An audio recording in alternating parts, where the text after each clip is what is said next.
All right, well, let me say thank you for inviting me to come and speak to y'all today. What I'm going to be discussing is the entry-level driver training in the training provider registry that came effective as of February 7th of 2022. This is a significant change in the commercial driver's licensing program. It makes it a lot safer on the road once this thing gets fully implemented. And I'm going to go over the requirements of it and some other information as it relates to the entry-level driver training. And feel free, if you have questions, to go right ahead. Since we have a small group, just let me know. And I'll try to answer your questions best I can. If I don't know the answer, I will try to get it for you. All right, the agenda of this presentation, we're going to talk about the entry-level driver training rule. We're going to talk about driver requirements, what they have to do, and we're going to talk about the training requirements, which is what this thing really has done, is brought in formalized, standardized training for the CDL community. And then we're going to talk about the the training provider registry and what that is and how it can be used. And then the countdown to ELD, well, it's already here, so there's not really any countdown.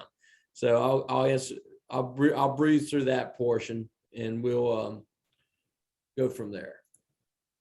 All right, the entry-level driver training final rule. It was published in 2016 and mandated by the MAP 21, which is Moving Ahead for Progress Act. It's what is basically our funding act for FMCSA. It set a federal standard for mandatory training of entry-level drivers into the CDL community. Now, how this all came about, FMCSA in 1986 was part of Federal Highway.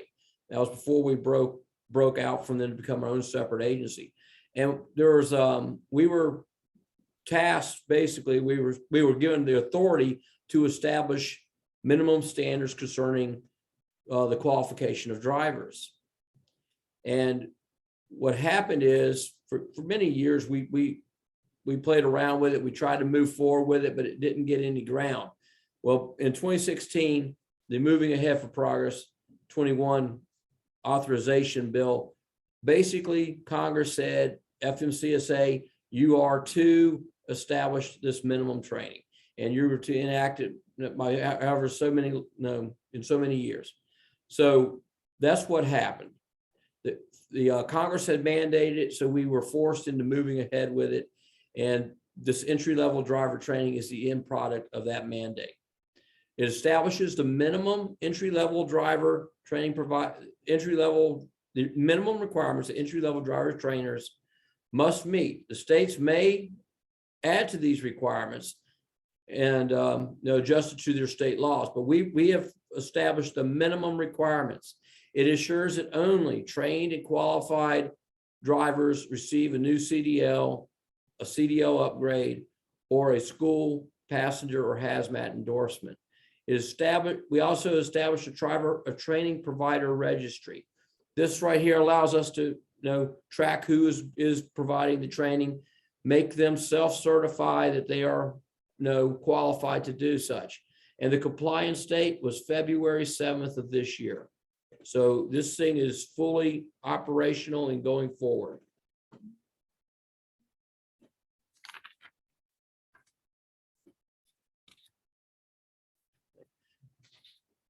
How does it improve safety?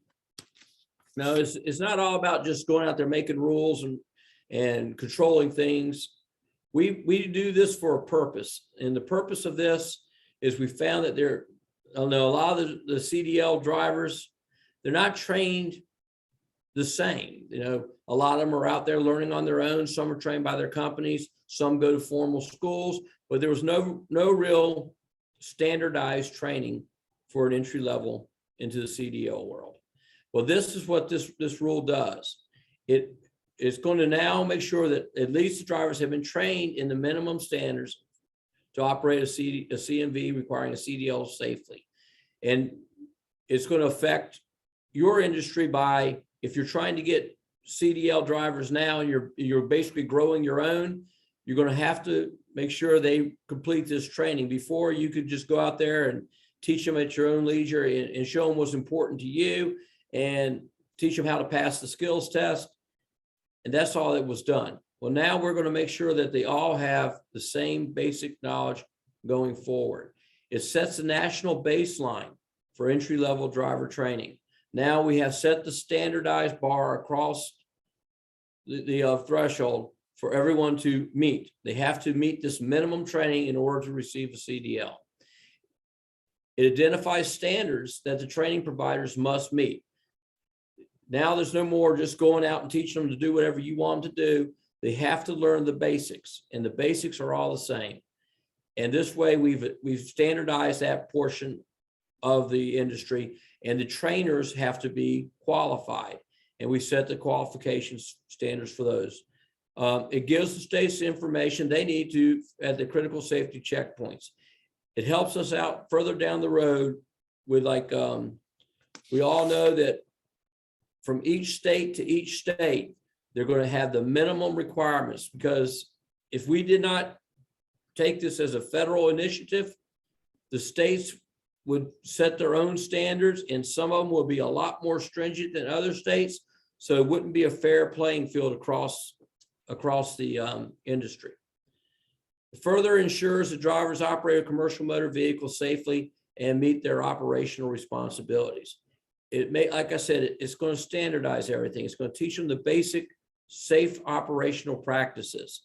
And this will allow them to have that knowledge so they can operate the vehicle safely.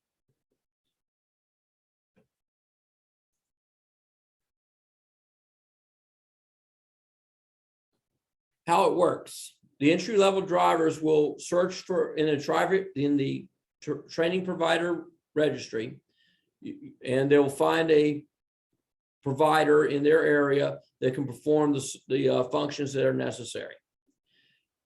The providers are going to be registered, and will submit the driver certification information to FMCSA after the driver has successfully completed their training. So the training registry gives you the list of the providers that's available to you. It also gives the providers a means of uploading and storing the information that we require them to report back to FMCSA on the trainees. The drivers do not need to register for a registry account. Only the providers will be registering in that. It's not like the Drug and Alcohol Clearinghouse, where the carrier has to register, then the drivers have to register, and then we all work together in that function. The training provider registry is exactly what it says it is. It's the provider's registry. It is a tool for them to interact with FMCSA. The states will verify the completion of the required training using the data available through the training provider registry before administering any relevant test. There are some things that you have to go through, and you'll have to go through the training prior to taking any of the tests. And I'm going to go into that a little bit later on in this presentation, so bear with me on that. But what it'll allow them to do is the states will check, verify that the required necessary training has been completed for that driver, and it will allow the state to move forward with the training.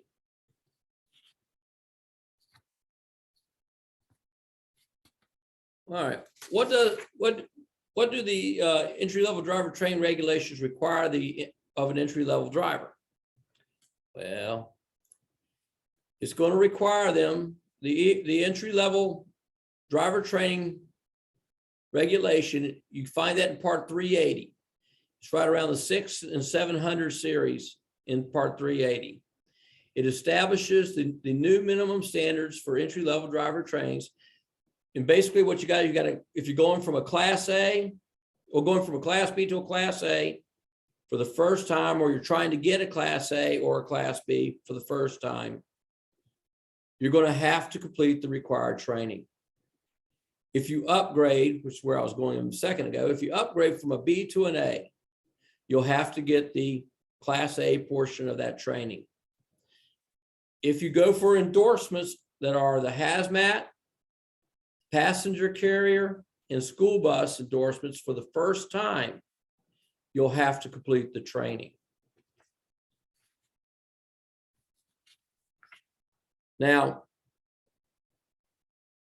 this rule, your type of commerce is irrelevant. Inter or intrastate, it's all the same, because CDL is a complete, we have complete jurisdiction on that, both in interstate and intrastate from the federal perspective. FMCSA has jurisdiction for both inter and intrastates.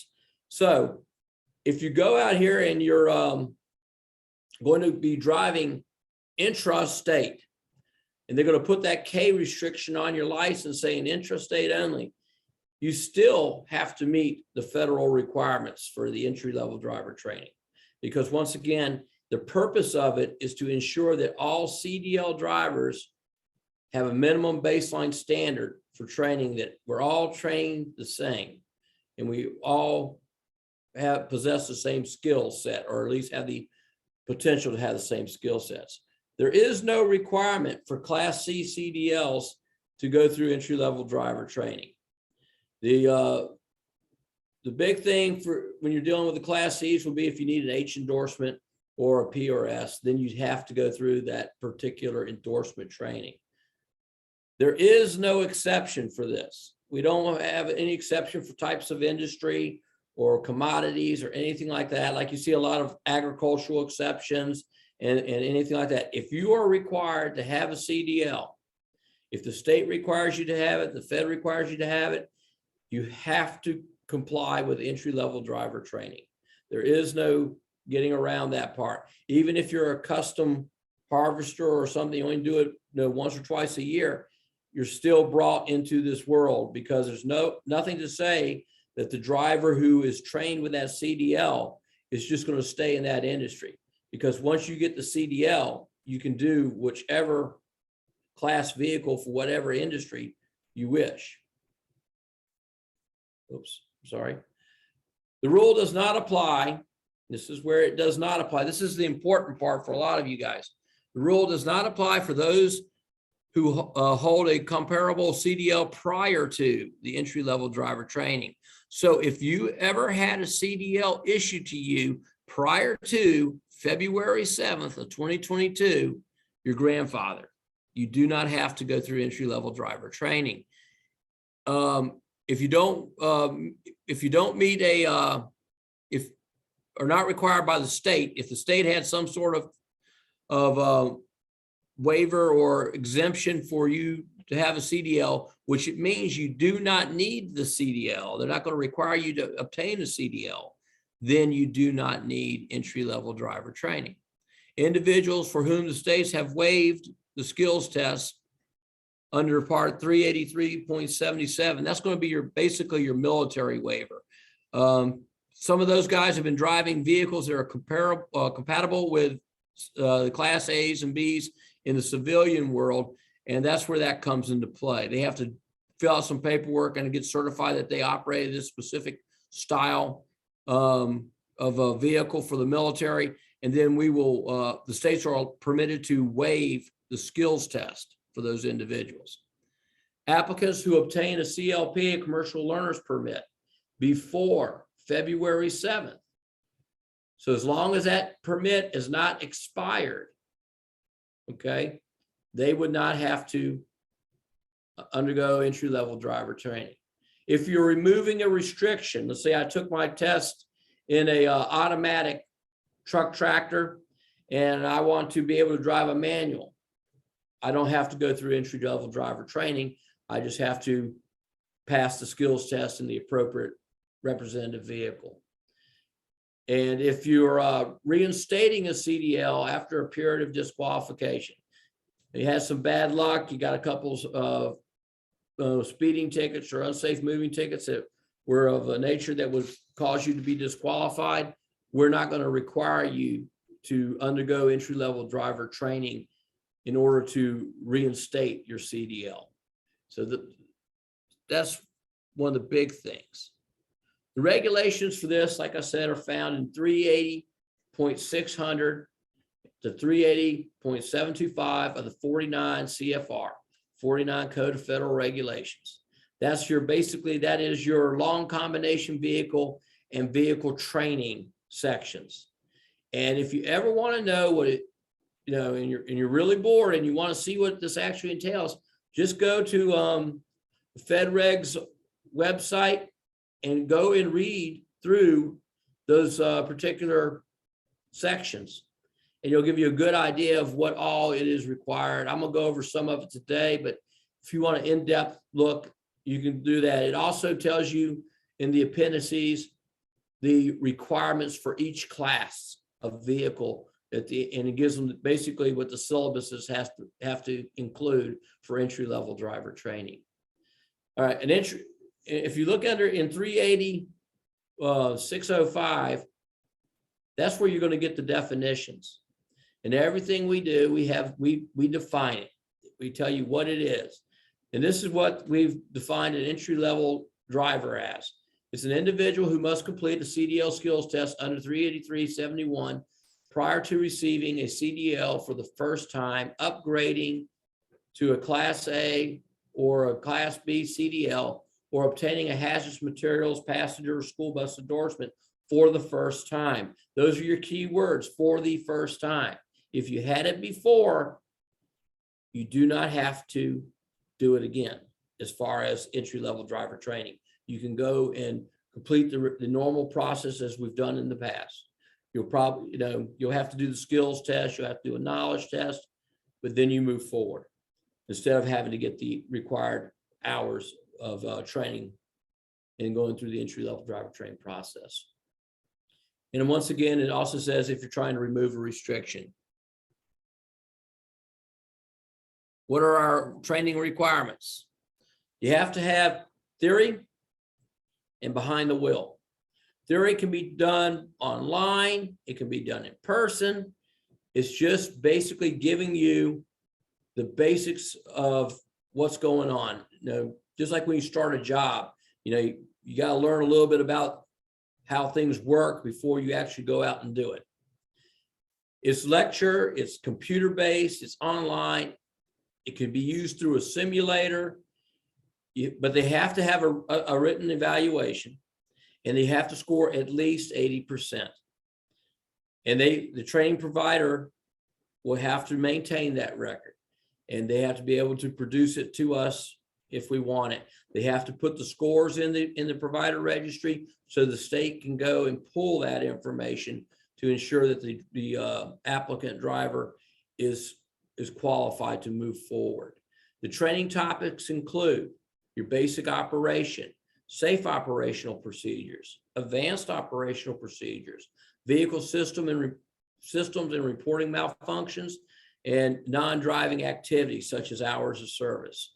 Now, I think in y'all's industry, you probably are going to be running into that 150 air mile, and you guys are going to be exempt from the hours of service of keeping a log, but you have to have the time card.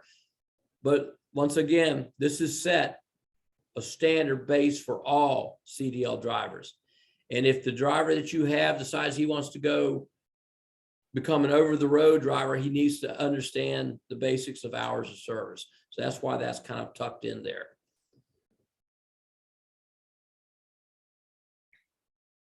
It's going to talk about seatbelt uses and hands-free, all those important safety and distracted driver type things. They're also covered in the training topics as well. Now, when we move to behind the wheel, it does not have to be the same person that provided the theory training. It can be a separate training facility. So your driver can do the theory, like you said, online, but then they have to go and find a provider that will give them behind the wheel.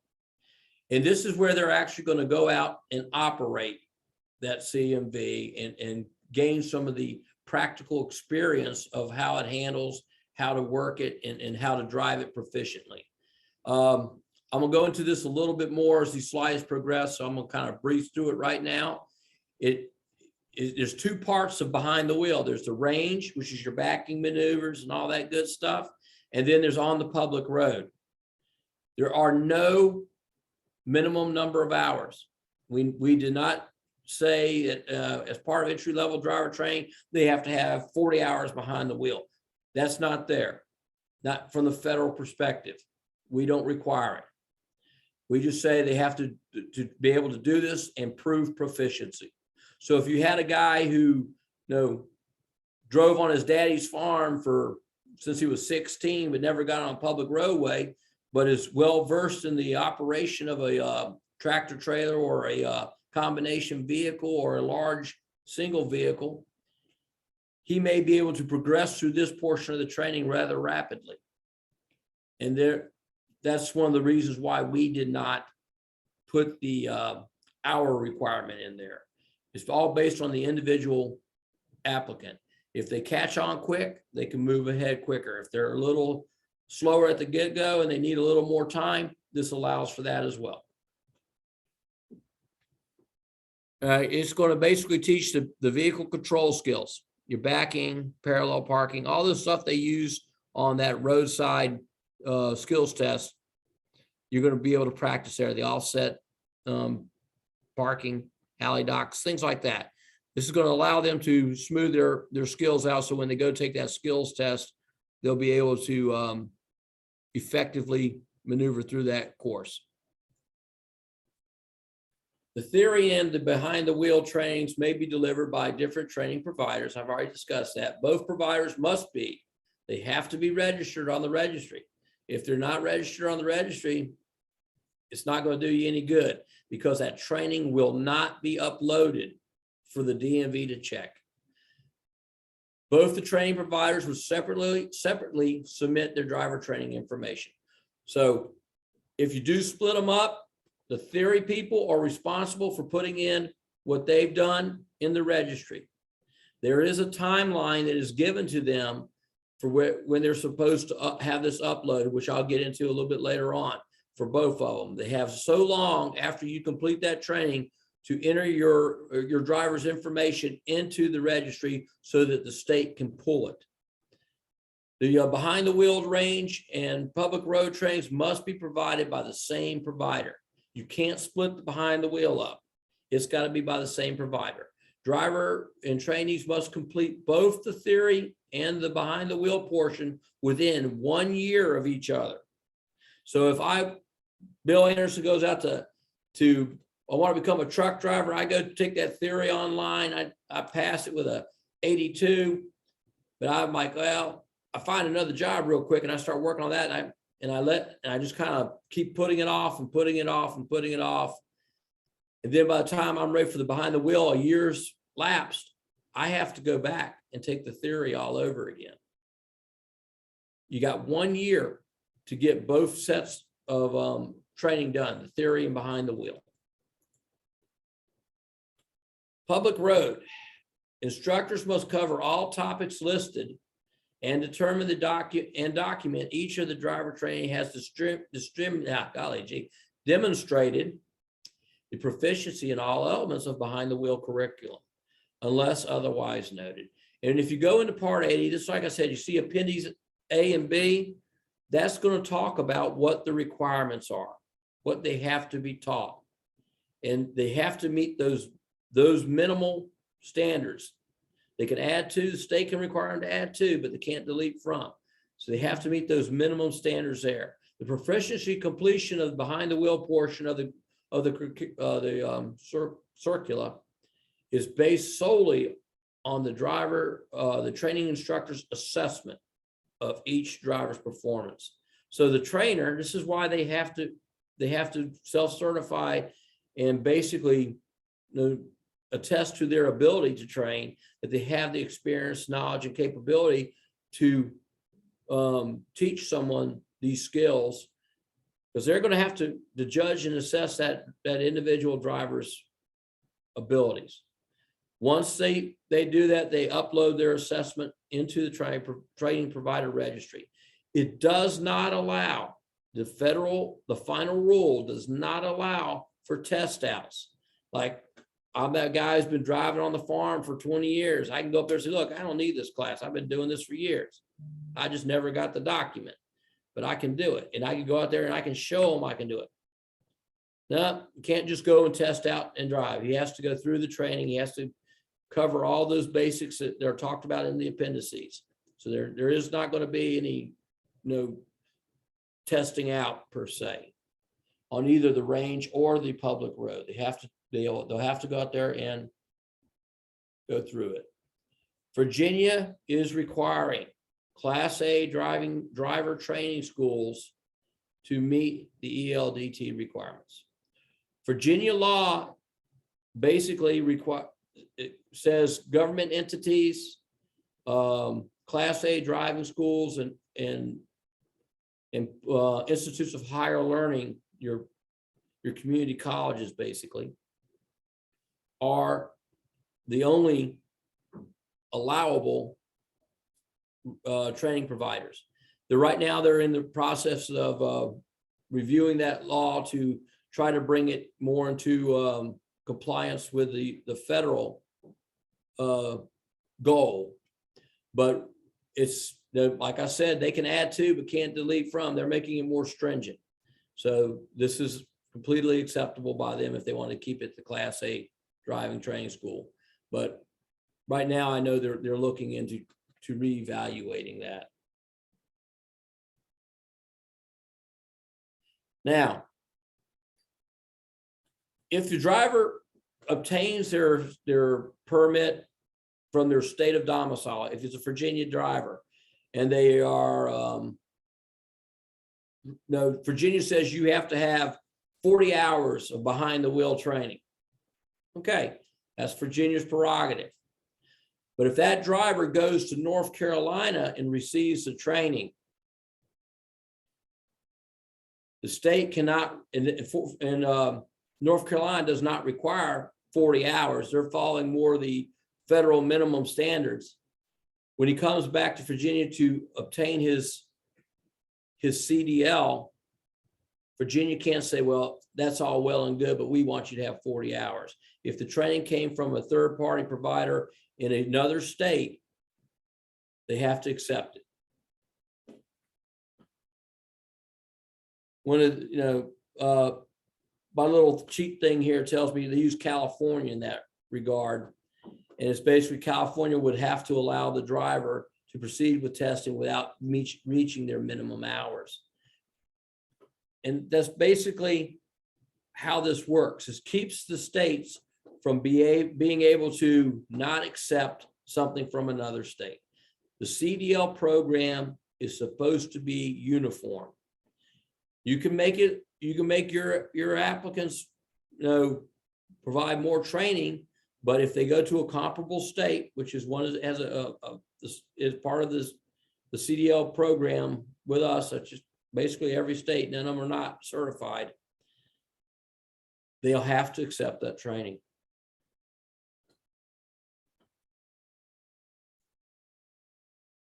A little bit about the registry.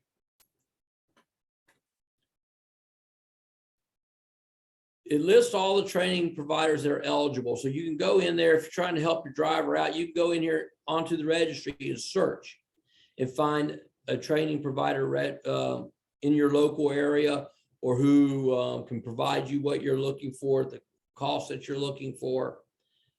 Like I said, the theory, a lot of that's done online nowadays, and we see quite a few of them get that completed online and then start hunting the behind the wheel provider.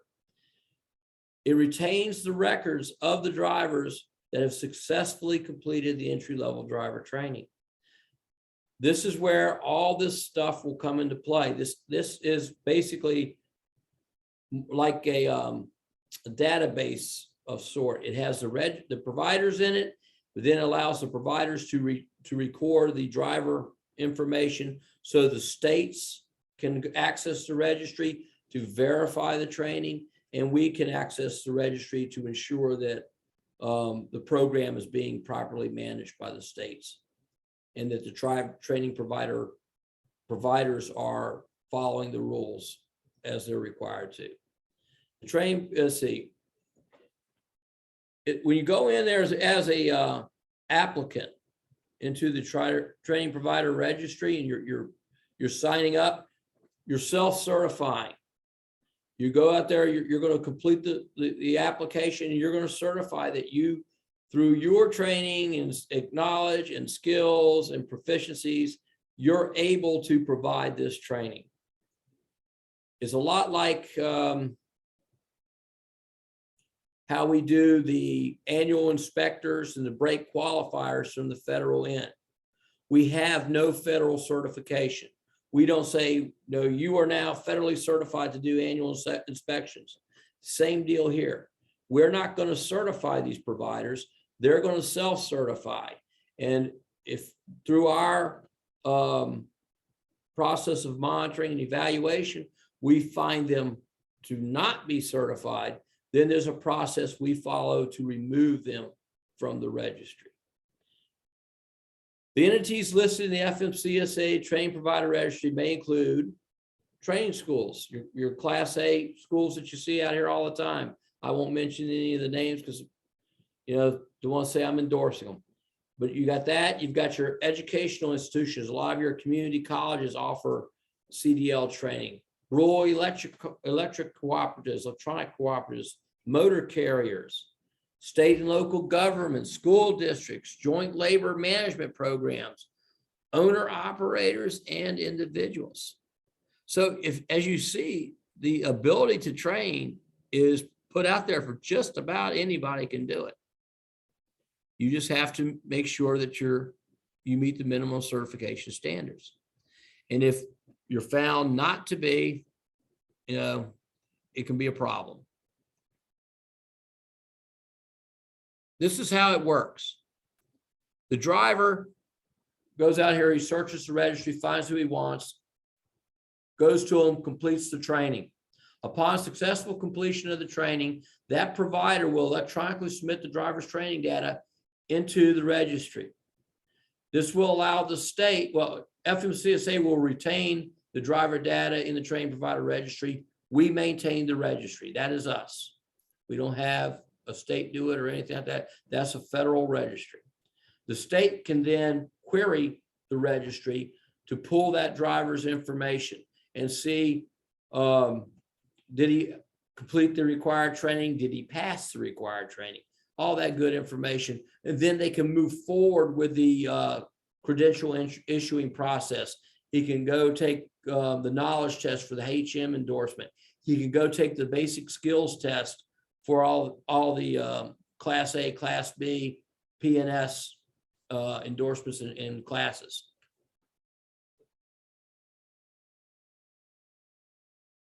All right. Once the person completes the training, it must be done by midnight of the second business day.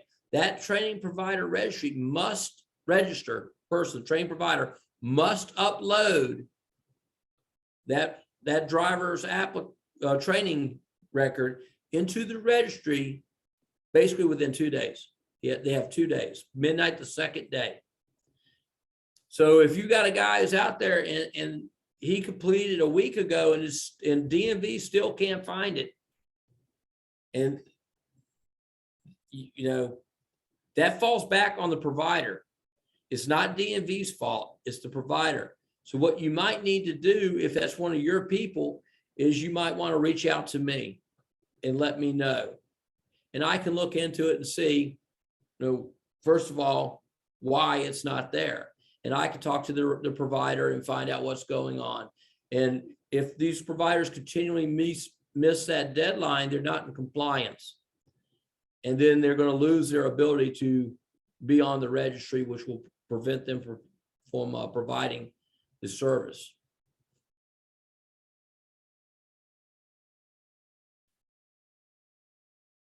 There's going to be no paper verification. It's all going to be electronic. It's going to be paperless.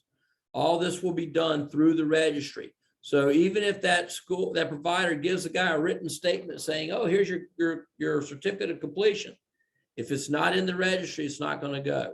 So it's on the provider of the service to make sure that they upload it and they keep their system up to date so it allows access to the registry. Mr. Anderson, sorry to pause you. We're seeing slide 21. Is that still the intention? Yes, that's 21. Okay.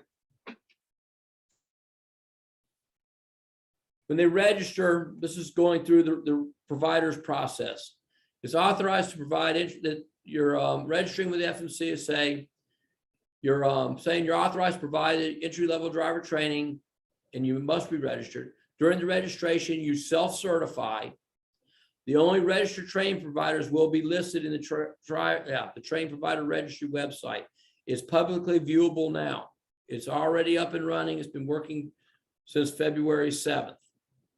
Training providers are required to register even if they do not provide training to the general public. Once again, it's all done electronically. So if you're not registered, you're not going to be able to upload the data and the documentation that is required by the states to see that your driver has completed it.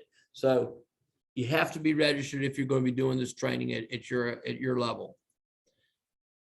All right. I'm going to try something. I'm hoping this doesn't drop. So bear with me.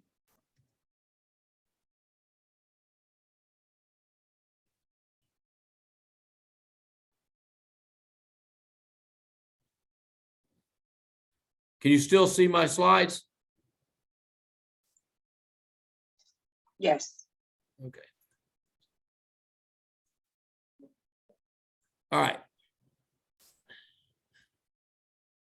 This is part G, where he starts talking about the this is where your regulations are, 38700 for the registry. I'm hoping this will go down.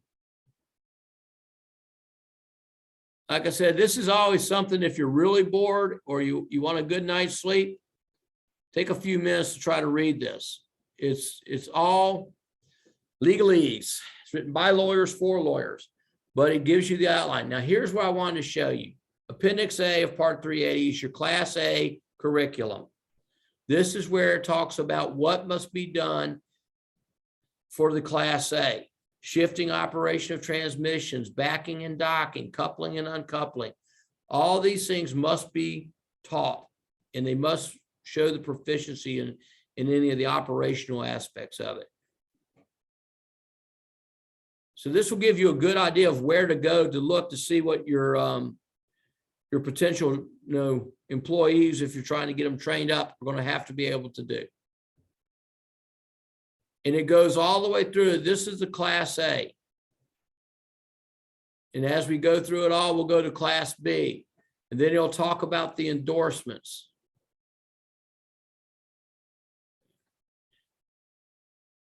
All right, here's your Class B, is Appendix B of the CDL training curriculum. So it looks to me like they got it set up. A's for Class A, B's for Class B. So they actually saw and use their brain and didn't confuse it. But it talks about all the curriculum. And I know I'm going through this fast and I'm showing it really, really fast, but this would be a half-day presentation if I went through each and every one of these things. But right here, it starts talking about behind the wheel road and all that, shifting, transmission, communicating, signaling. It's basically making sure that everyone is taught the exact same way. It gives the basic minimums. There's your theory instruction for the passenger endorsement. And it's going to go all the way through that, just like the passenger endorsement. It's going to go through for the school. And then it's going to go through for, this is school. It's going to go through for the HM endorsement. I don't know if you guys carry HM in y'all's industry, but this is the thing that is going to be a stickler for a lot of people nowadays. They already have their Class A or their Class B, but they're going to operate for somebody who requires HM. If they've never had the endorsement before, they're going to have to take this training before they can go down to DMV and take the knowledge test, because that is what gives you the endorsement. You have to take this training, then you'll have to do your TSA check at DMV, and then you have to do your knowledge test. And once you pass the knowledge test and this has been done and TSA is satisfied, you're not a threat, you can get issued your credential. But just remember, part 380 is where you're going to need to go to find out about entry-level driver training. Now, the first part of 380 is long combination vehicle, so be sure to go and look for what you're looking for.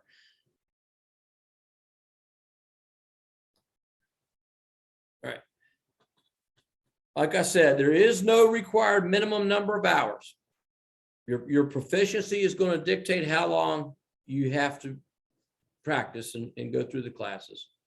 The separate training providers may deliver the theory. We've already covered that, so I won't go beat it to it like a dead horse.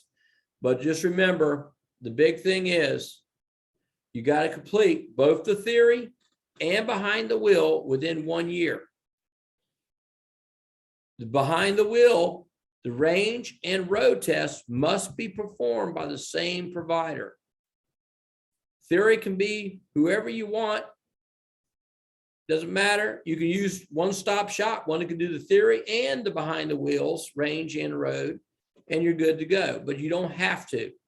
A lot of people are electing to do the theory online nowadays, and that is available. And the HM is basically just training. They're going to, in my opinion, it'll help them pass the HM portion of the knowledge test. All right. We do not provide training materials. The provider will need to look at the appendices and develop their own materials. We give them the outline of what they have to cover. They have to figure out how to put it together and make the materials. And you can go, I don't know how well that's going to work. We'll see.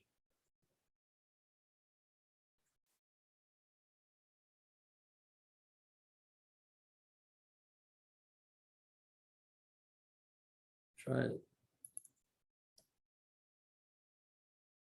Well, I'm sorry, that link is not apparently working good for me right now. It's hit and miss on them links sometimes. Instructors. Now, I did fail to point out something. If you look at the top of the slide, it says for more information. Those are the regulations where you find this topic. If you go to the federal regulations and you go to 49 CFR 380.713, I'm going to show y'all something here real quick. Mine's going to be different than what y'all deal with, but it's basically the same thing as what you'll see online at EREG.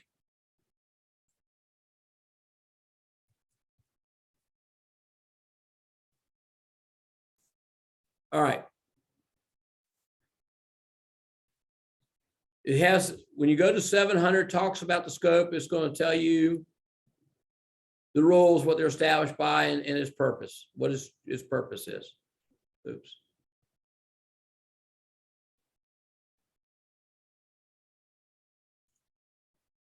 It's going to talk about the entry-level driver training provider. It's going to talk about what the provider has to do. If you go through that and you look at those regulations, it gives you it will tell you what the topic is. So if you have specific questions dealing with a certain section of ELDT, that's where you'll go and find it. If it's still difficult, reach out to me. I'll help you find it. And it may be one of those situations where it's not something readily available for you to find. Then we'll have to maybe reach up to headquarters and have them make a rendering and give us guidance. We can do that. We can help you out any way you need help. The theory and behind the wheel instructors must hold a CDL. You got to have it to do it. You can't go out there and train somebody behind the wheel if you don't know how, if you're not allowed to drive that type of vehicle, because the person's going to be a permitted driver. They must also have either 2 years experience driving a CMV, requiring a CDL of the same or higher class. Remember, Whenever you deal with CDLs, the higher the class, a class A can drive a class B, but a class B cannot drive a class A. So class A, you got everything covered. You got A, B, and C, you're all covered. B, you got the B and C covered. You also have to have 2 years experience as a behind the wheel CMV instructor. You have to be able to show that you have been instructing this for 2 years. If an instructor has been canceled, suspended, or revoked due to offenses identified in 383.51, those are your disqualifying offenses for a CDL operator. No DUI, speeding 15 miles or granted more than once, handheld prohibition, all those things, railroad crossing. And there's 4 tables of 383.51. If you have been suspended, canceled, or revoked due to that, by violating one of those, you are prohibited from teaching for 2 years from the date your CDL was reinstated. So what they're basically saying is you're going to go back out and regain your experience again, because there might be a little bit of an issue if you're violating those particular rules, because those are the serious rules and the major rules. Once again, we do not certify instructors. It's a self-certification. Facilities. They're going to have a facility. A classroom or range facility must comply with applicable federal, state, and local regulations.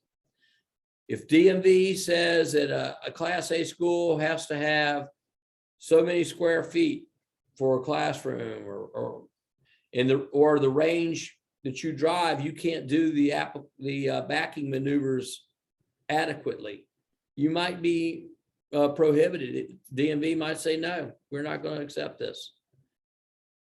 And it has to meet those requirements, federal, state, and local, just like anything else. Range means an area that is free of obstructions, adequate sight lines, enables the driver to maneuver safely and free of interference from other vehicles or hazards. You would be surprised at some of the things I see at driver training schools when I go out to monitor CDL examiners. I've seen them have trailers backed up all alongside the straight line backing, where the poor guy backing up ends up running into a trailer. Things like that. You got to make sure you meet those minimal. Training providers may conduct behind the wheel training in any area that meets the 3 above requirements. They are not required to maintain or rent a private facility or space. So if you got permission to go down to the local mall parking lot, then you can do that. If you got a farm and you got the room and you got an area that's graveled out where you can do it, you can do it. Vehicles must comply with federal and state safety requirements. So basically your vehicle has to be in good operating condition. You have to have rubber on the tires, you got to have your depth and all this stuff. It's got to make sure your vehicles meet those standards. Vehicles must be in the same group and type that the driver/trainee intends to operate for their CDL skills test. So if you got a guy who wants to drive truck tractors and all you have is dump trucks with pintle hooks, he's going to get a restriction for no fifth wheel, the no tractor trailer restriction. You got to test in the representative vehicle of what you're going to be operating. And that's what they're setting this up for. This is the same standard the state has to use. You need to be in that representative vehicle. And over here, 38711 talks about the vehicles from the training perspective. 392, that is the regulation that deals with on the road local laws, speeding, things like that, safety equipment that needs to be in the vehicles, flares, triangles, fire extinguisher. 393 is basically the same vehicle safe operation, lights, headlights, tires, brakes, all that stuff. And 396, that's going to be your record keeping and annual inspection. So we know that in Virginia, all vehicles require an annual inspection. You can't use a vehicle for this training if it's not current on its annual inspection. It has to be all good to go. State licensing, that's going to be covered in 383703. The training providers must be licensed, certified, registered, or authorized by the state where the training is conducted as applicable. You have to abide by state law. If state law has a certain requirement for a training provider to be, you have to meet that requirement. That's why right now you see Virginia's got Class A driving schools, colleges, and government entities, because they all are already meeting those requirements in order to be certified with the state. So if you're going to engage at your level as in training your drivers, you're going to need to make sure you reach out to the state and find out what the requirements are and make sure you meet it. States may not have this same certification requirements of entry-level driver training providers. Once again, the state can make things more stringent, they can't lessen it. If a training provider offers theory instruction only online, the state license requirements do not apply. If it's online, you don't have to meet it. So all you're teaching is theory. Theory training, to provide assessments. The training providers must use assessments. They don't like to use the word test anymore. It's always an assessment. And it has to be written or electronic format to determine the trainee's proficiency with all units of theory of curriculum. The students must have an 80% or better. Behind the wheel, the trainer instructor must evaluate and document the trainee's proficiency. He has to have a way to document it and show it. The training instructors must document the total number of clock hours each trainee spends to complete behind the wheel curriculum, but there is no minimum number for training hours required. When you're dealing with the training behind the wheel, they can't throw 5 of them in the truck and count that. Behind the wheel is that when that trainee is actually in control of that vehicle. So each person in that vehicle has to have however many hours that training provider is giving them of behind the wheel time based on their proficiency, I guess. But they have to be physically in control of the wheel. You can't just throw them all in a truck and say, we did 20 hours. It doesn't count. It's got to be individually. Training, the driver training certification. You're not required to submit until after any information until February 7th. So now they've already provided us their self-certifications. Anybody who's in the registry now has gone through the process and has been certified by their attesting to their abilities. The following training certification information must be submitted to training provider registry by midnight of the second business day after each student completes training. They have to give us the trainee's name, date of birth, and license or permit number and state of issuance. They have to put in the class and endorsements in type. They have to put any specifics about the type of training completed, theory, behind the wheel. Like we got to know what they're doing. They have to score on the written theory assessment, then the number of clock hours behind the wheel and the date they successfully completed training. They enter all that into the registry, and that is what the state is going to pull. The state will go in there and pull and verify that information so they can proceed with the licensing process. I got to pick it up, it looks like. The documentation record retention, they got to keep all records for 3 years. They are required to keep a copy of the CDL, the CLP, their certification, the instructor's qualification, and any lesson plans used in the theory and behind the wheel. They have to keep all their documents for 3 years. The training providers must also authorize FMCSA or our authorized representatives access. We have to be able to go in there, review it, and make sure that they're meeting the standards. They have to, anytime they make a change in registration, they have 30 days, just like you do with your license. You got 30 days to update it. They also have to, every 2 years, update their registration. All right, countdown to ELDT. We're done for all practical purposes. ELDT is here. It's there. It started. There is no countdown. These slides here, we're just trying to show you how it progressed. This is the training provider's website right here. If you got your camera, you want to take a picture of that screen. And that will get you in there and get your drivers in there or to look and search, whoever's going to search for a provider in your locality. If you have any questions, here's our ELDT training provider registry website information, and also the training providing registry team. That's how you can reach out to them. If you want, you can also email us at the Virginia division. That is the division email. You sent that. If you want to speak directly to me, you can either put on there, hey, attention Bill Anderson, or you can email me, william.anderson@dot.gov.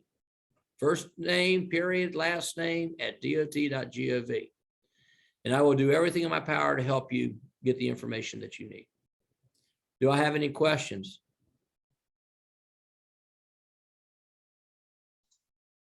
Oh man, y'all gonna let me off easy. God love you. I don't see anything in the chat yet. Feel free to unmute yourself if you would like to ask him a question live. And if she, if y'all don't, the association doesn't mind, I'll try to field any questions that you have at this time concerning federal regulations. Absolutely.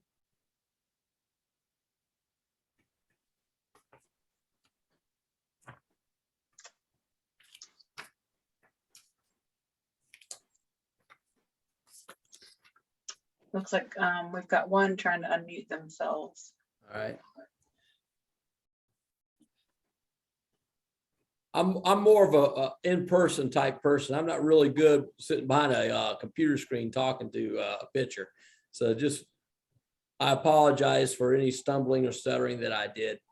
I just never been comfortable sitting there talking to myself. Oh, no, you're fine. I'm gonna go ahead and stop the recording, but I'm gonna keep it open because we do have a question coming in. All right.